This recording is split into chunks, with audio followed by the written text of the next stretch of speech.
جب تک نماز غذا کا کام نہ دینے لگے اس وقت تک سمجھ لینا کہ ابھی نماز نہیں بنی ہے. نماز غذا کا کام دینے لگے کہ نماز سے پیٹ بھرے، نماز سے کہ جو بات جو حال پیش آئے وہ سب سے پہلے نماز کی طرف متوجہ کرے. اس طرح ہمیں اللہ کے راستے میں نکل کر اپنی نمازوں میں کمال پیدا کرنا ہے. اس لیے کہ صحیح روایت میں ہے من لم يقم صلبه بين الركوع والسجود لم ينظر الله الى صلاته. جو شخص رکوع سے اٹھنے کے بعد اپنی کمر کو سیدھا نہیں رکھتا اللہ اس کی نماز کی طرف نظر اٹھا کر نہیں دیکھتے. اپنی نمازوں میں کمال پیدا کرو. اللہ مجھے معاف فرمائے. ائمہ کرام بھی آج کل مسجدوں میں اس کا اہتمام نہیں کرتے. میں ان سے بھی درخواست کروں گا کہ اماموں کا مسجد میں نماز پڑھانا نماز پڑھانے کے لیے نہیں ہے صرف، بلکہ سارے مقتدیوں کو صحیح نماز کی تعلیم دینے کے لیے ہے. کتاب کی نماز سے مقتدی کی نماز صحیح نہیں ہوگی، بلکہ امام کی نماز سے مقتدی کی نماز صحیح ہوگی. مقتدی کو صحیح نماز کا علم امام کی نماز سے ہوگا، نہ کہ کتاب کی نماز سے. کہ لئے کتابیں چھپی ہوئی ہیں پڑھ لو، نہیں. اگر ایسا ہی ہوتا تو 100% لوگوں کے اعمال درست ہوتے. بالکل نہیں. امت نے بڑی غلطی کی ہے کہ عمل کے ٹھیک ہونے کو صرف کتاب پر ڈال دیا ہے. حضور اکرم صلی اللہ علیہ وسلم اس امت کے معلم ہیں. آپ نے اپنے مسجد میں آنے والے کی نماز کو خود دیکھا اور بار بار حکم لگایا جا نماز پڑھ، جو نماز نہیں پڑھی، جا نماز پڑھ، جو نماز نہیں پڑھی. نماز میں رکوع سجدے نہیں چھوڑے تھے، قیام اور جو ہے قاعدہ نہیں چھوڑا تھا. صرف اتنی غلطی کی تھی کہ رکوع سے اٹھنے کے بعد کھڑا نہیں رہا، دو سجدوں کے درمیان اطمینان سے نہیں بیٹھ سکا. اسی لیے حضرت عائشہ، حضرت معاذ بن جبل اور متعدد صحابہ کا اور بہت سے ائمہ کا مذہب یہ ہے کہ جو نماز جلدی جلدی پڑھے گا اس کی نماز ادا نہیں ہوگی، اس کو نماز دوبارہ لوٹانی پڑے گی. اس لیے میں تاکید سے عرض کر رہا، کیونکہ جتنا نقصان اسباب کا ہوتا ہے، جتنے کارخانے بند ہوتے ہیں، جتنی دکانیں چل چل کر کنگال ہو جاتی ہیں اور بند ہو جاتی ہیں، میں سمجھتا ہوں خدا کی قسم سب سے بڑی بددعا نماز کی اسباب کو لگتی ہے. نماز تو خود کہہ رہی ہے کہ بددعا کرتی ہے نماز اس نمازی کے لیے جو اس کے رکوع سجدوں کو بگاڑ کر جاتا ہے. اور لوگ عام طور سے نماز کو بگاڑتے ہیں اسباب کے لیے کہ وہ گاہک دکان پر انتظار کر رہا ہے، مجھے فوراً جانا ہے، سنت چھوڑ کر جائے گا، یہ بگاڑ کر جائے گا. یہ نماز بددعا کرے گی نمازی کے لیے. اسی طرح روایت میں ہے اے اللہ تو اس کو اس طرح برباد کر جیسے اس نے مجھے برباد کیا ہے. میں سمجھتا ہوں کہ باوجود نماز پڑھنے کے جو کاروبار میں نقصان ہوتے ہیں وہ نماز کی بددعا سب سے پہلے کاروبار کو لگتی ہے. جو نماز کو چھوڑ ہی دے گا دکان کے لیے اس کی دکان کو تو کیا بددعا لگے گی نماز کی، جو نماز پڑھنے والے کی بددعا لگ رہی ہے دکان کو، کیونکہ نماز صحیح طریقے سے ادا نہیں کی. جب اللہ کے راستے میں جب نکلیں گے تو کیونکہ اسباب ساتھ نہیں، بیوی بچے ساتھ نہیں، گھر کے تقاضے ساتھ نہیں، یہ موقع ہے بہترین موقع. یہاں اپنے آپ کو صحیح نماز کا عادی بناؤ. ائمہ اکرام کو چاہیے کہ اپنی مساجد میں اس کا اہتمام کریں، کہ نماز کا حلقہ قائم کریں، نماز سکھلائیں، پھر نماز رکوع کرنا سکھلائیں، سجدہ دیکھیں. خود اپنی نماز سے ائمہ کو چاہیے خود اپنی نماز سے صحیح نماز پڑھ کر دکھلائیں، نماز صحیح پڑھائیں. وہ عوام کی مشغولی کی رعایت نہ کریں. آج کل یہ ایک غلط فہمی پیدا ہو گئی ہے عام طور سے مسلمانوں میں کہ نماز ہلکی پڑھاؤ کیونکہ پیچھے بھائی وہ ہیں، تاجر بھی ہیں، ضرورت مند بھی ہیں اور مشغول لوگ بھی ہیں. جی ہاں، یہ بیچارے ایسے ناواقف اور علم سے ایسے پیدل نکلے کہ انہوں نے نمازوں میں مسنون قرات بھی چھوڑ دی جلدی کرنے کے لیے، رکوع سجدوں کا اطمینان چھوڑ دیا. کہتے ہیں من اما بقوم فلیخفف، نماز ہلکی پڑھانی چاہیے. انہیں معلوم نہیں کہ حضور اکرم صلی اللہ علیہ وسلم نے ہلکی نماز کے پڑھانے کا حکم کب دیا تھا؟ جب معاذ ابن جبل رضی اللہ تعالی عنہ نے عشاء کی نماز میں سورہ بقر پوری پڑھی تھی، سوا پارہ، ایک رکعت میں سوا پارہ، دوسری رکعت میں. یہ عشاء کی نماز تھی، تراویح نہیں تھی. عشاء کی نماز جو روزانہ ہوتی ہے صحابہ نے پڑھی پھر خیال آیا کہ حضور اکرم صلی اللہ علیہ وسلم تو والتین والزیتون انا انزلنا والشمس والضحیٰ واللیل اذا یغشی یہ پڑھتے ہیں، اور معاذ نے سورہ بقرہ پڑھی ہے، تو چلو چل کے پوچھ لیتے ہیں حضور اکرم صلی اللہ علیہ وسلم سے کہ یا رسول اللہ یہ نماز یہ بھی قرات ہے یا یہ بھی قرات ہے کہ کون سی نماز پڑھیں؟ اس وقت آپ نے فرمایا تھا اے معاذ اتنی لمبی نماز اگر تم پڑھاؤ گے تو لوگ نماز سے اکتا جائیں گے۔ آج کوئی سورہ بقرہ پڑھے گا تو ہم بھی کہیں گے کہ بھائی نماز ہلکی کریں، یہ تو نہیں کہ امامی رکوع سجدوں سے کھیلیں۔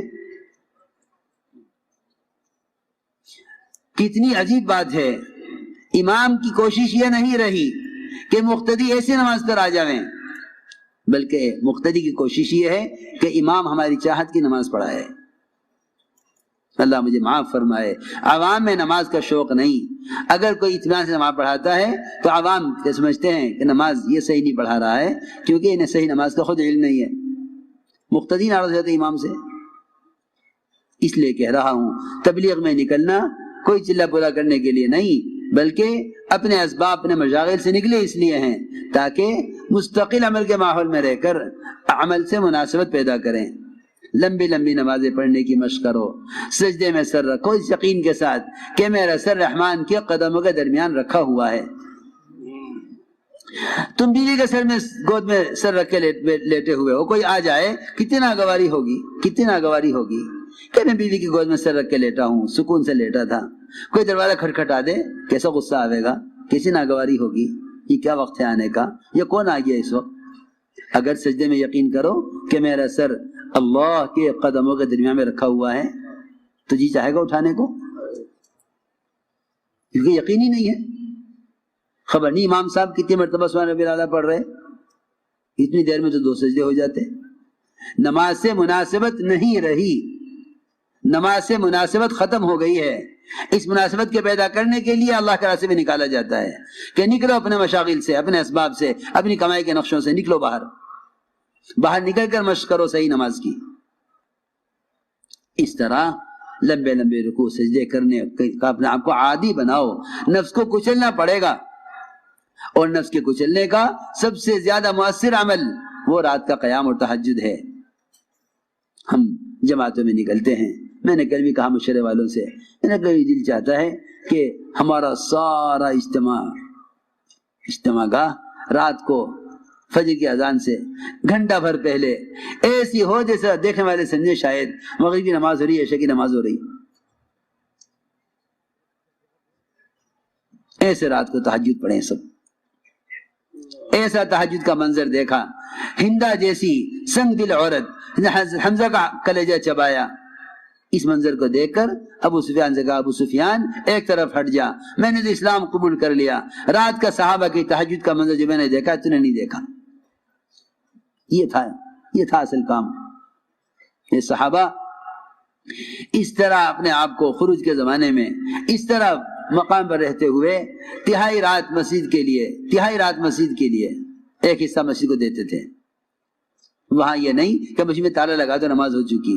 خدا اس زمانے میں مسجد میں تالے لگتے اس لیے ہیں کہ مسلمان کو نماز کے علاوہ مسجد کو وقت دینے کا علم ہی نہیں ہے، اسے معلوم ہی نہیں کہ نماز مسجد کا ایک ضمنی عمل ہے۔ اصل مسجد کا عمل تعلیم کے حلقے تھے، مسائل کا سیکھنا تھا، ایمان یقین کے حلقوں میں بیٹھنا تھا۔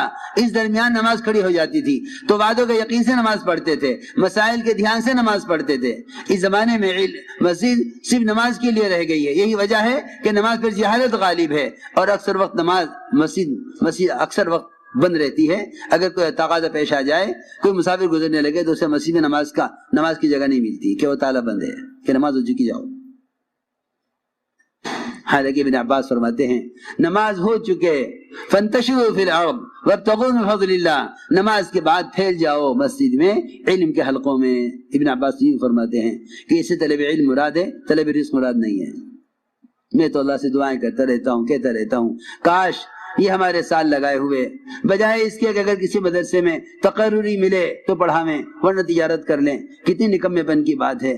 اللہ نے تمہیں علم دیا ہے، تم مسجدوں میں علم کے حلقے قائم کر لو، محلے کے لوگ آویں، تم سے مسائل پوچھیں، تم سے نماز سیکھیں، تم سے اپنے گھریلو مسائل آ کے تم سے پوچھیں۔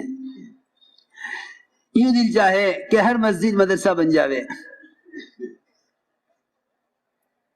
یہ دل چاہے ہر مسجد مدرسہ بن جاوے.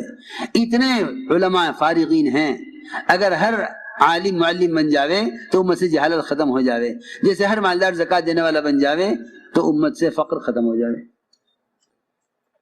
مگر یوں سوچتے ہیں کوئی ہم سے پڑھنے کے لیے آئے گا تو سوچ لیں گے، کوئی ہمیں پڑھانے کے لیے بلائے گا تو پڑھا دیں گے. حالانکہ یہ انبیاء کے وارث تھے، ان کے پاس علم اللہ کی طرف سے امت کی امانت ہے، اس امت تک پہنچانا علماء کے ذمہ ہے.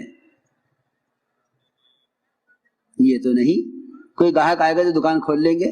تم دکان کھولو گے تو گاہک آئے گا. تم علم کے حلقے قائم تو کرو مسجدوں میں. تم علم کا حلقہ قائم کر کے بیٹھو گے، اللہ تعالیٰ نے جن کے لیے ہدایت مقدر کی ہے اللہ انہیں بھیجیں گے تمہاری طرف. اس طرح مسجدوں میں تو میں نے عرض کیا کہ اللہ کے راستے میں نکل کر رات کے قیام اور تہجد کا خوب اہتمام کیجو، خوب اہتمام کیجو. تہجد 1 سال صحابہ پر فرض رہی، 1 سال کے بعد اللہ نے تہجد کو نفل کیا ہے، ورنہ 1 سال تک صحابہ نے تہجد کی نماز بطور فرض کے ادا کی ہے، جس طرح فجر، ظہر، عصر، مغرب، عشاء ادا کی جاتی ہے. 1 سال فرض رہی. جب صحابہ عادی ہو گئے اس کے، پھر اللہ نے اس کو نفل کیا. آپ صلی اللہ علیہ وسلم تھکے ہوئے ہوتے تھے. صحابی نے اپنے چہرے کو دیکھ کر کہا آج تو آپ بڑے تھکے ہوئے معلوم ہو رہے ہیں. فرمایا میں نے اس بیماری کے ساتھ رات لمبی 7 سورتیں پڑھی ہیں قرآن کی. لیکن ہمارے کام کرنے والوں میں تہجد کا اہتمام نہیں ہے، تہجد کا اہتمام نہیں ہے. دیکھے لمبے مشورے ہو گئے، تہجد چھوٹ گئی، تھک گئے. بلکہ اب تو ایسے بے عقل لوگ ہیں کہتے ہیں کہ یہ کام بڑا افضل ہے، یہ تو تہجد ہے، یہ تو نفل ہے. کیسی بے عقلی کی بات، کیسی بے عقلی کی بات ہے، کیسی بے عقلی کی سوچ ہے. حالانکہ وہ تہجد جس سے دعوت کی بات واضح ہو جاتی کہ قرآن کہتا ہے اقوم مقیلا، کہ رات کا قیام سب سے زیادہ دعوت کی بات کو واضح کرنے والا ہے. قرآن میں ہے اقوم مقیلا کہ رات کا قیام اور تہجد دعوت کی بات کو واضح کرا دے گا، صحیح بات دل میں ڈالے گا. اور یہ فرمایا آگے ان لک فی النہار سبحا طویلا، کہ دن بھر دعوت کے کارناموں میں، دعوت کے تقاضوں میں اللہ کی مدد آپ کے ساتھ ہوگی اگر آپ رات کے قیام کا اہتمام کریں. اور سب سے زیادہ نفس کو کچلنے والا عمل ہے رات کا قیام. فرمایا اشد وطئا، کہ نفس کچلا جاتا ہے رات کے قیام سے. تو اس لیے تہجد کا خوب اہتمام کریں، تہجد کو اپنا معمول بنا لیں. اس میں رزق کی وسعتیں ہیں. تم جا کے اگر یہ نہیں کرو گے تو خدا کی قسم رزق کی وسعتیں سود میں دیکھو گے، جھوٹ میں دیکھو گے. جا کے حکام سے اپنے لیے سود یا قرضے کے مطالبے کرو گے. اگر رات کے تہجد اور قیام سے اور رات کو سونے سے پہلے سورہ واقعہ پڑھ کر اللہ سے کہ خزانہ تعلق قائم نہ کیا تو پھر تمہیں غیروں کی خوشامد کرنی پڑے گی حرام اسباب لینے کے لیے. اللہ کی خوشامد کرنی چھوڑ دو گے حلال اسباب لینے کے لیے. اپنے رخ کو بدلو، طبیعتوں کو بدلو، نکلو اس اسباب کی زنجیروں سے. آؤ اعمال کی حقیقت کی طرف، آؤ اعمال کی حقیقت کی طرف. اپنے آپ کو تہجد کا عادی بناؤ. اس طرح ہمیں رات کے قیام کا اہتمام کرنا ہے. عمل کی قیمت دلوں میں اترے گی جب تعلیم حلقوں میں جم کر بیٹھیں. جب تعلیم حلقوں میں جم کر بیٹھیں گے تو پھر عمل کی حقیقت دلوں میں اترے گی. یہاں بازار میں جم کر بیٹھا ہوا ہے، آج ایک چیز خریدی، 4 مہینے کے بعد خریدے گا، کہے گا کہ کیوں 100 روپے بڑھ گئے، پچھلی دفعہ لی تھی 200 روپے کی تھی، اب 300 کیوں دے رہے ہو. اسے 4 مہینے کے 200 روپے کی قیمت چیز کی یاد ہے، لیکن اسے ظہر کی نماز میں صبح کی تعلیم کی حدیث یاد نہیں ہے. اس کو صبح کی تعلیم میں کی حدیث ظہر کی نماز میں یاد نہیں ہے کہ صبح تعلیم میں نماز سے متعلق کیا حدیث سنی تھی. اسے نہیں معلوم، اسے نہیں معلوم.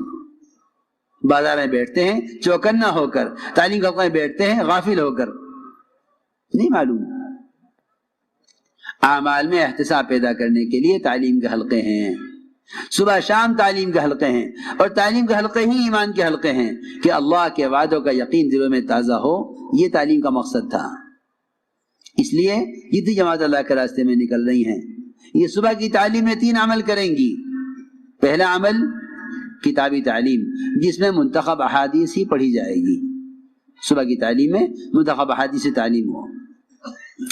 سب سے پہلے قرآن کی تفسیر کے حلقے، اس کے بعد منتخب احادیث سے تعلیم. پھر 6 نمبر کا مذاکرہ انہی احادیث کی روشنی میں. 6 نمبر کا مذاکرہ ہمیشہ منتخب احادیث کی روشنی میں کرو، اس لیے کہ 6 نمبر سے مذاکرہ حضرت نے حدیثیں جمع کی ہیں اسی کام کے لیے، تاکہ امت سمجھے کہ یہ 6 نمبر کیا ہیں. یہ 6 نمبر کیا ہے؟ نمبر نہیں ہے، یہ صفات ہیں. ان صفات کی کمی کا احساس پیدا ہوگا جب ان 6 صفات کو ان احادیث کی روشنی میں بیان کیا جائے گا. ایمان کسے کہتے ہیں؟ کمال والی نماز کیا ہے؟ علم اور ذکر کی حقیقت کیا ہے؟